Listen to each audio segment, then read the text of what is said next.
Esta es la Central República.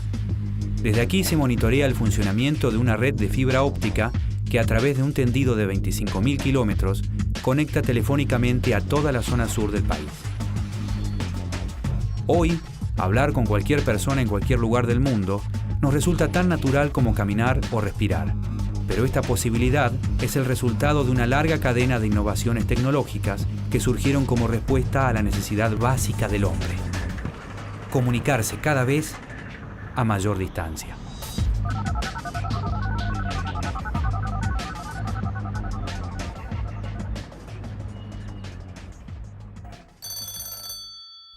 Este sonido se escuchó por primera vez en la Argentina el 17 de febrero de 1878.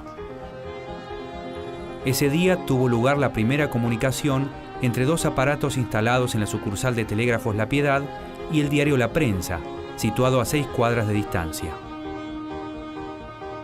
Carlos Cayol, jefe de telégrafos de la policía, y Fernando Newman, director de la sucursal de Telégrafos, hablaron y transmitieron música para un jurado que debía aprobar la experiencia.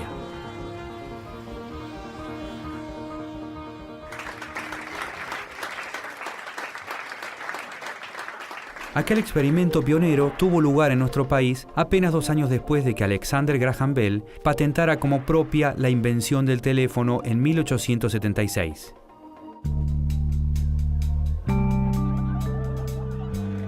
El teléfono fue el primer instrumento que permitió la comunicación a distancia de persona a persona, y su aparición cambió para siempre nuestra visión del mundo. El teléfono permitió una mayor concreción y rapidez en la toma de decisiones. Podríamos asimilarlo de alguna manera al impacto que tiene hoy en día Internet. Hubo una noción más concreta de las distancias. Mucha gente que no tenía teléfonos en las casas iba a un centro telefónico, allí se ponía a hablar, la comunicación no era muy buena, tenía que hablar un poco a los gritos y se escuchaba absolutamente todo lo que estaba diciendo. El impacto fue enorme. La nueva invención permitía comunicarse a distancia de un modo instantáneo, fluido y de manera personal, a diferencia del telégrafo, que necesitaba de intermediarios. Rápidamente el teléfono cambió la forma de relacionarse de las personas y generó transformaciones profundas en la vida política, económica y cultural. Ayudaba tanto a la economía como a las sociedades a intercomunicarse, entonces había mucho optimismo en cuanto a los beneficios que podía llegar a producir el teléfono. Hay permanentemente un doble juego. Por un lado, el uso social, la eficacia y el acercamiento de los mundos que provee el teléfono. Y por otro lado también el alto valor simbólico que tiene su pertenencia. Por sus influencias socioeconómicas, el teléfono se transformó en un factor decisivo para la evolución de los países que lo incorporaban. Aún en la actualidad, la cantidad de teléfonos instalados en un país es considerada uno de los principales indicadores de su desarrollo económico. El teléfono surgió en un mundo atravesado por profundos cambios en las formas de producción. En 1870 comenzó la llamada Segunda Revolución Industrial. Alemania, Francia, Italia, Estados Unidos y Japón encabezaron ese proceso caracterizado por la aparición de nuevas fuentes de energía. Al uso del carbón y el vapor se le sumaron la electricidad y el petróleo, que llegaban para dar un poderoso impulso a la producción en todas sus formas. El cine y la fotografía evolucionaron, el automóvil conquistó las calles y los derivados del petróleo permitieron el desarrollo de nuevas fibras, productos químicos y medicamentos más eficaces. Este periodo histórico coincidió en nuestro país con el comienzo de lo que sería definido como la Argentina moderna. La generación del 80, bajo el gobierno de Julio Argentino Roca, concebía un modelo de país agroexportador en lo económico, liberal en lo político y positivista en lo filosófico. La generación del 80 tenía una preocupación muy fuerte por el progreso y creía en las posibilidades del progreso y hacía mucho hincapié en el progreso visto como progreso tecnológico. Era un país que miraba hacia Europa. exportaba toneladas de materias primas a cambio de productos manufacturados y recibía un gran torrente inmigratorio que llegaba con la ilusión de hacerla América. Para esa nación en pleno crecimiento, la comunicación era sinónimo de desarrollo. Esta generación daba bienvenida al ingreso de la tecnología y veía que Europa y Estados Unidos se habían desprendido del conjunto de naciones gracias precisamente a que habían desarrollado una revolución industrial y que daban muchísima importancia al progreso tecnológico. A diferencia de otros campos tecnológicos, la telefonía en la Argentina evolucionó en paralelo con los principales países del mundo. Eso no quiere decir que favorecieran demasiado sistemáticamente la producción nacional de tecnología, sino más que todo la adopción de tecnología ya existente de otros países. El 4 de enero de 1881 fue instalado el primer aparato en la casa del canciller Bernardo de Irigoyen y una segunda unidad en la residencia del presidente Roca. También se colocaron teléfonos en instituciones como la Sociedad Rural, el Club del Progreso y el Jockey Club, hasta alcanzar el número de 20, máxima capacidad de la moderna central telefónica, una de las pocas que existían en el planeta. En febrero de ese mismo año, el ministro del Interior, Antonio Del Viso, otorgó la primera concesión para operar el servicio telefónico a la compañía inglesa Gower Bell Telephone. A fines de 1881, Buenos Aires ya había superado las 200 líneas telefónicas. Luego se instalarían la Compañía Telefónica del Río de la Plata, de origen estadounidense, y la belga Société du Pan-Téléphone. Al año siguiente, las empresas se fusionaron y dieron lugar a la Compañía Unión Telefónica del Río de la Plata Limitada, conocida como UT, creada y administrada por ingleses. La tecnología que se necesitaba era tecnología importada y el modelo agroexportador permitía el ingreso de capitales y lo favorecía. En 1912 se realizó el primer censo telefónico en el país que arrojó la cifra de 54.777 abonados.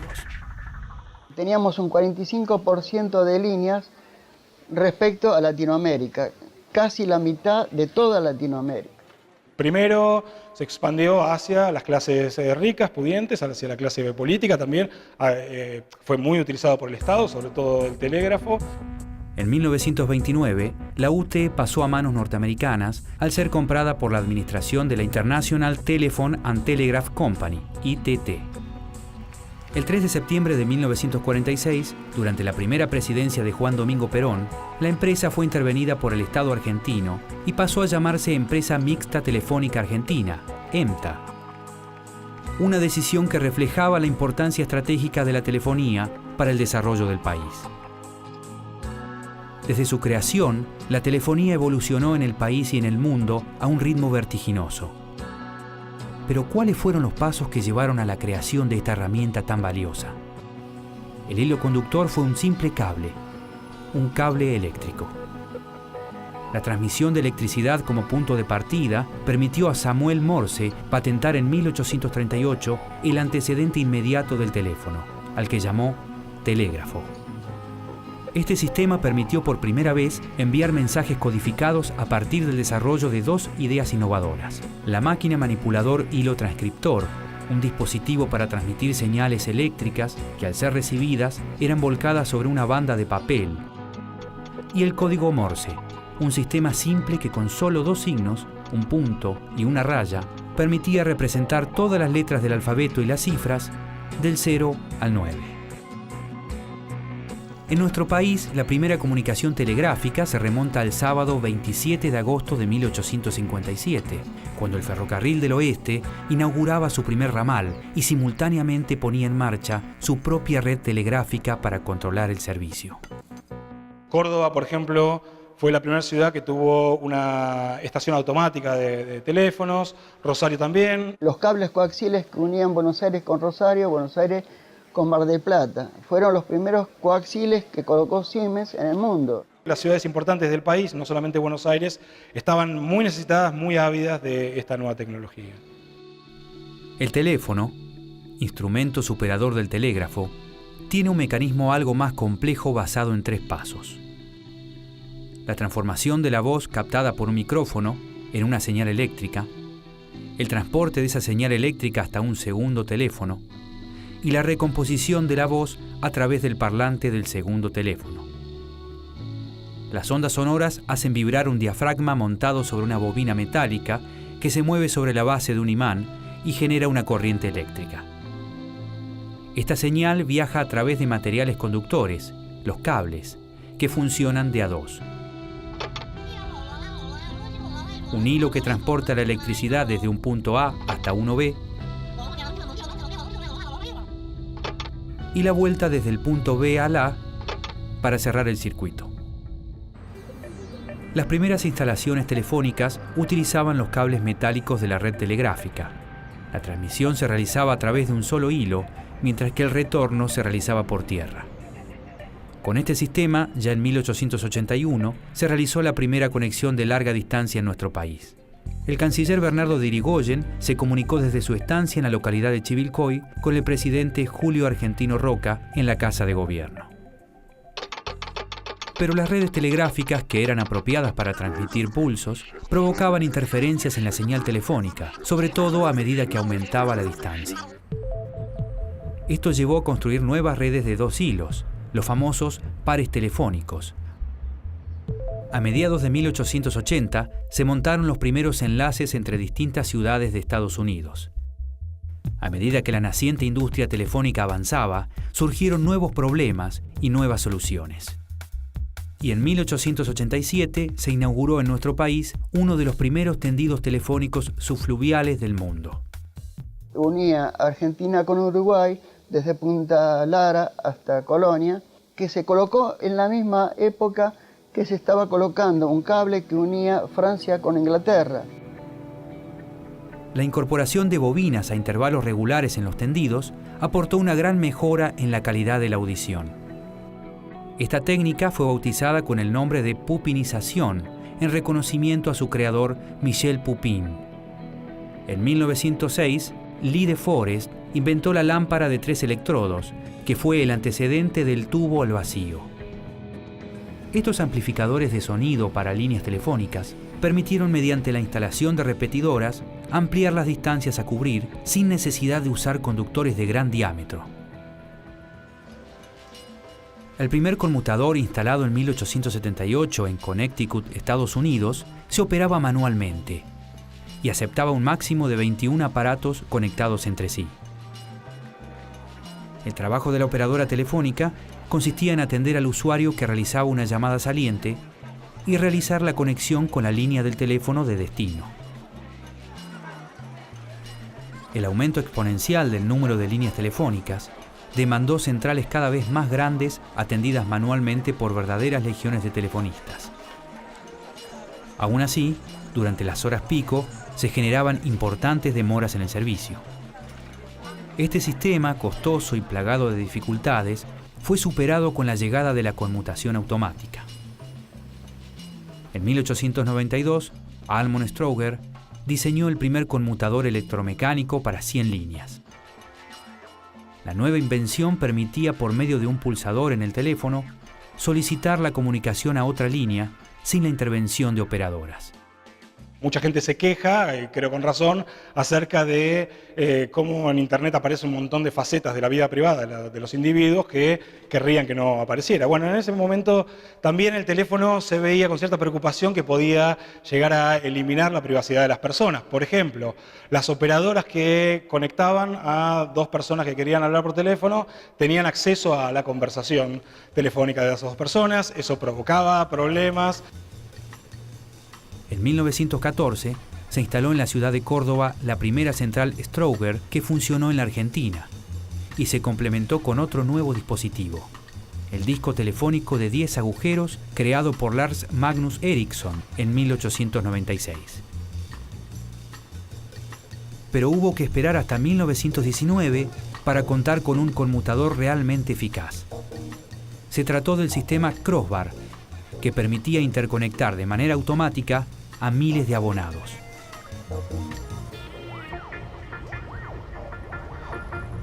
Los avances tecnológicos impulsaron una expansión global sin precedentes, pero el teléfono aún tenía un largo camino por recorrer. La microelectrónica, la tecnología digital, y la fibra óptica serían de vital importancia para llevar el teléfono a todos los rincones de la Argentina.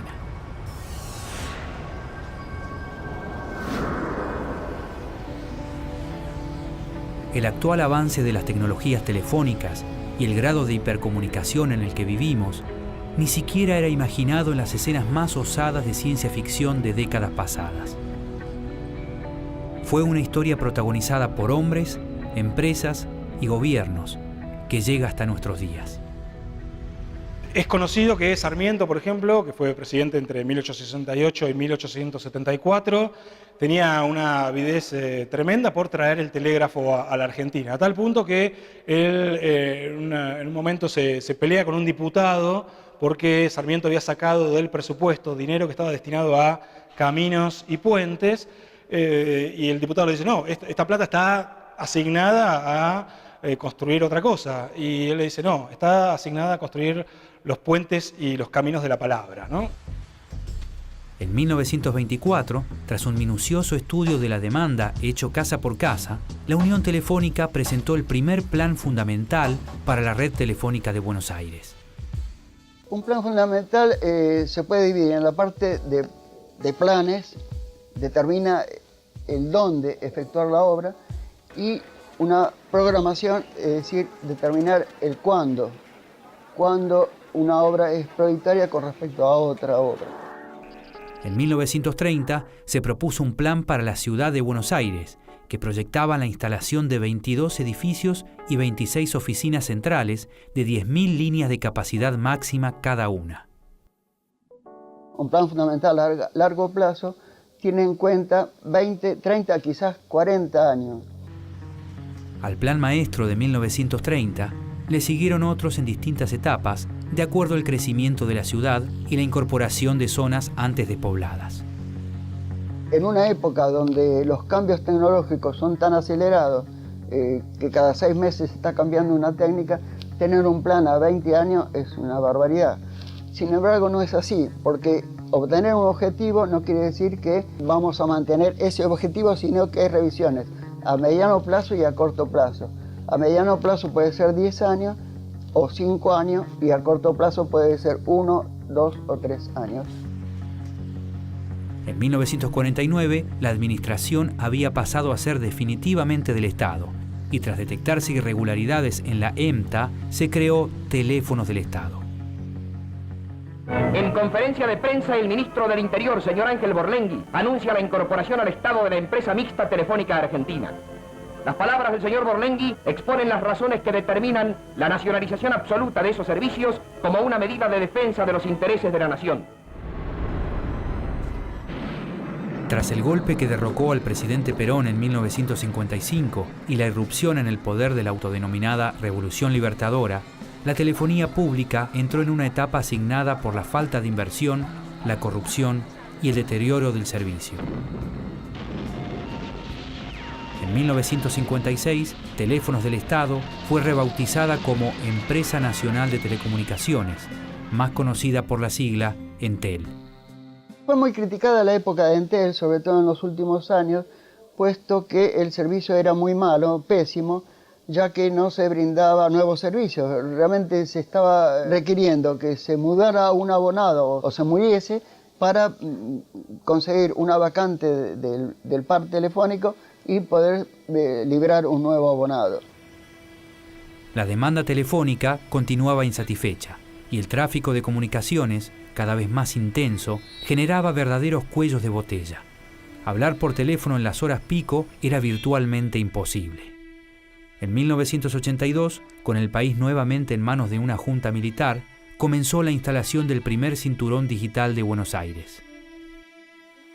Ese nuevo sistema consistía en crear otras 3 centrales de concentración en suburbio mediante fibra óptica, unir con las 3 de capital y crear justamente un cinturón digital. Con estas 6 concentraciones se pudo suplir el problema y a su vez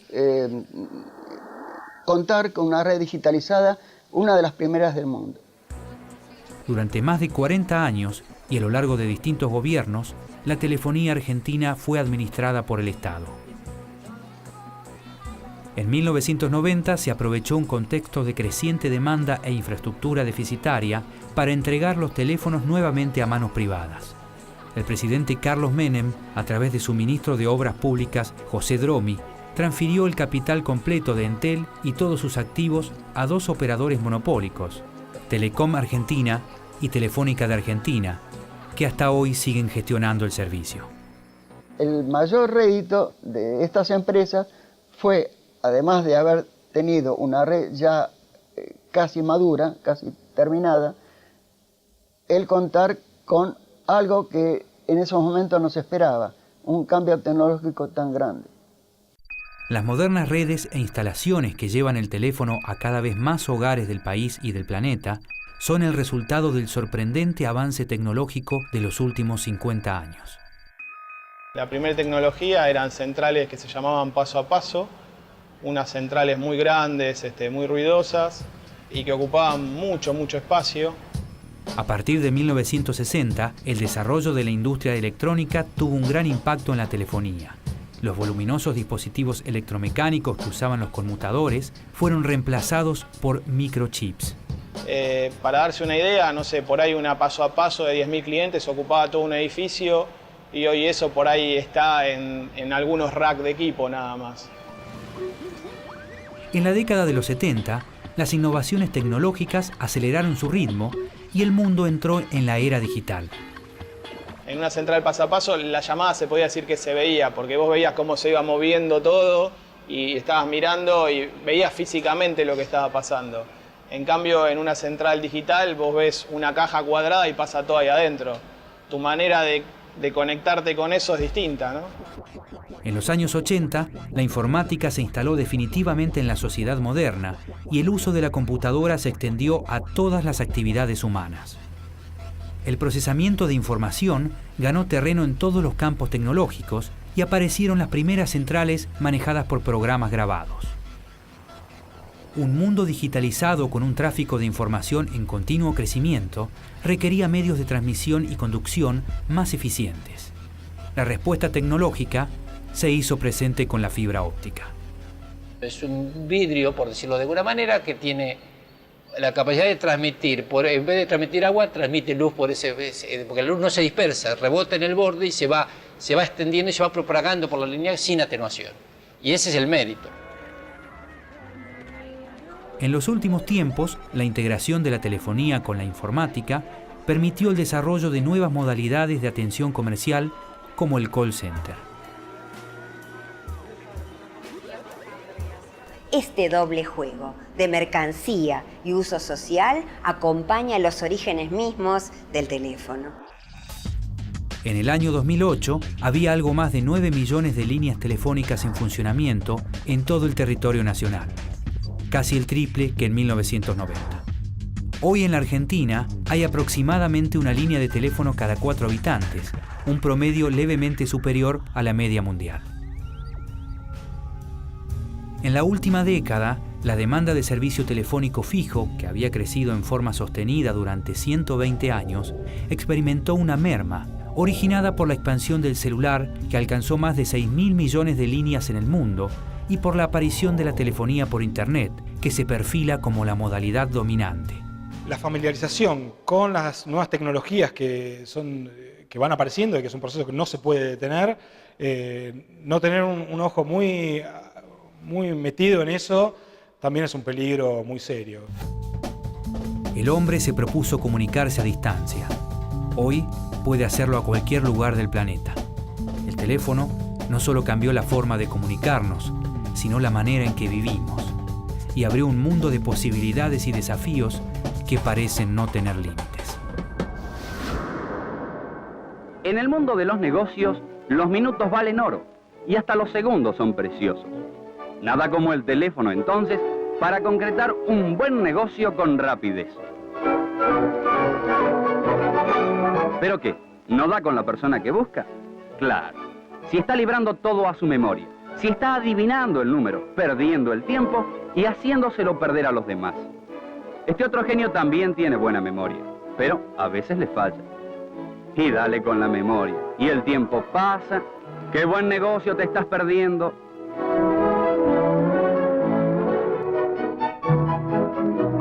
Claro, hombre, ahí está la solución. Desde el principio debió recurrir a la guía telefónica.